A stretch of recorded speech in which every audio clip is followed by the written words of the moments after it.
Welcome to chef സിറമ. അപ്പോൾ ഇന്ന് ഞാൻ വന്നിട്ടുള്ളത് സിമ്പിളായിട്ട് നമുക്ക് എല്ലാവർക്കും ഒരുപോലെ ചെയ്യാൻ പറ്റുന്ന അടിപൊളി നാടൻ ചിക്കൻ കറിയുടെ റെസിപ്പി ആയിട്ടാണ്. എല്ലാവർക്കും ഇത് ഇഷ്ടപ്പെടുകയാണെങ്കിൽ എൻ്റെ ചാനൽ സബ്സ്ക്രൈബ് ചെയ്യാതെ കാണുന്നവർ ആരെങ്കിലും ഉണ്ടെങ്കിൽ ഒന്ന് സബ്സ്ക്രൈബ് ചെയ്യുക, ലൈക്ക് ചെയ്യുക, കമൻറ്റ് ചെയ്യുക, ഷെയറും ചെയ്യാൻ മറക്കരുത്. കൂടെ ഒരു ബെല്ലൈക്കണും കൂടി ഉണ്ട്, അതുകൂടി പ്രസ് ചെയ്യുക. അപ്പോൾ നമുക്കിതെങ്ങനെ ഉണ്ടാക്കേണ്ടതെന്ന് നോക്കാം. അതിനായിട്ട് ഞാനിവിടെ 1 കിലോഗ്രാം ചിക്കൻ എടുത്തിട്ടുണ്ട്. നന്നായി കഴുകി വൃത്തിയാക്കി എടുത്ത് വെച്ചിട്ടുള്ളതാണ്.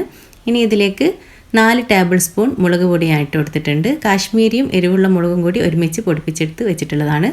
അതിലേക്ക് ചേർത്ത് കൊടുക്കുക. അതിനുശേഷം ഇതിലേക്ക് 1/2 ടീസ്പൂൺ മഞ്ഞൾപ്പൊടി ഞാൻ ചേർത്ത് കൊടുത്തിട്ടുണ്ട്. 1 ടേബിൾ സ്പൂൺ വലിയ ജീരകം വറുത്ത് പൊടിച്ചത് ഇട്ട് കൊടുക്കുക. പിന്നെ 1 ടീസ്പൂൺ ഉപ്പും കൂടി ഞാൻ ഇട്ട് കൊടുത്തിട്ടുണ്ട്. അതിനുശേഷം ഇതേപോലെ നന്നായിട്ടൊന്ന് മിക്സ് ചെയ്തെടുക്കുക. ഇനി ഇത് ഒരു പാത്രത്തിലേക്ക് ഇതേപോലെ മാറ്റി കൊടുക്കുക. ഇനി നമ്മൾ ചിക്കൻ മിക്സ് ചെയ്ത് വെച്ചിട്ടുള്ള പാത്രത്തിലേക്ക് കുറച്ച് വെള്ളം ഒഴിച്ച് ഇതേപോലെ ഒന്ന് ഒഴിച്ച് കൊടുക്കുക. അതിനുശേഷം ഇതൊരു 10 മിനിറ്റ് അടച്ച് വെച്ച് വേവിച്ചെടുക്കുക.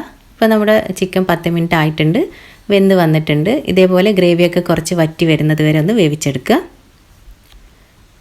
ഇങ്ങനെ ചെയ്യുമ്പോൾ ചിക്കനിൽ നന്നായിട്ട് മുളക് പൊടിയും എല്ലാം നന്നായിട്ട് പിടിച്ച് കിട്ടും. അതിന് വേണ്ടിയിട്ടാണ്.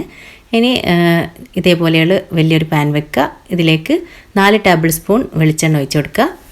വെളിച്ചെണ്ണ തന്നെ ഒഴിച്ച് കൊടുക്കുക. നാടൻ ചിക്കൻ കറി ആകുമ്പോൾ ഇതിലേക്ക് വെളിച്ചെണ്ണ തന്നെ വേണം. ഇനി ഇതിലേക്ക് 3 മീഡിയം സൈസ് സവാള ഞാൻ സ്ലൈസ് ചെയ്ത് ഇട്ട് കൊടുത്തിട്ടുണ്ട്. അതിനുശേഷം നന്നായിട്ട് സവാള വഴറ്റിയെടുക്കുക.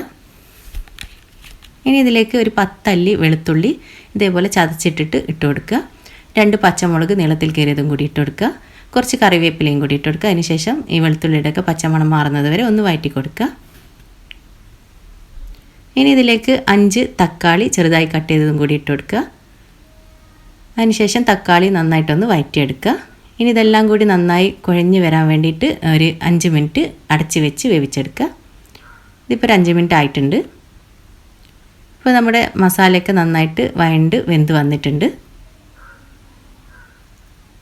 ഈ സമയത്തിന് ഇതിലേക്ക് ഒരു 1/2 ടീസ്പൂൺ ഉപ്പിട്ട് കൊടുക്കുക. അതിനുശേഷം നന്നായിട്ടൊന്ന് മിക്സ് ചെയ്തെടുക്കുക. ഇനി ഇതിലേക്ക് നമ്മൾ നേരത്തെ വേവിച്ചെടുത്ത് വെച്ചിട്ടുള്ള ചിക്കൻ ഇതിലേക്ക് അതിൻ്റെ ഗ്രേവിയോട് കൂടി തന്നെ ചേർത്ത് കൊടുക്കുക.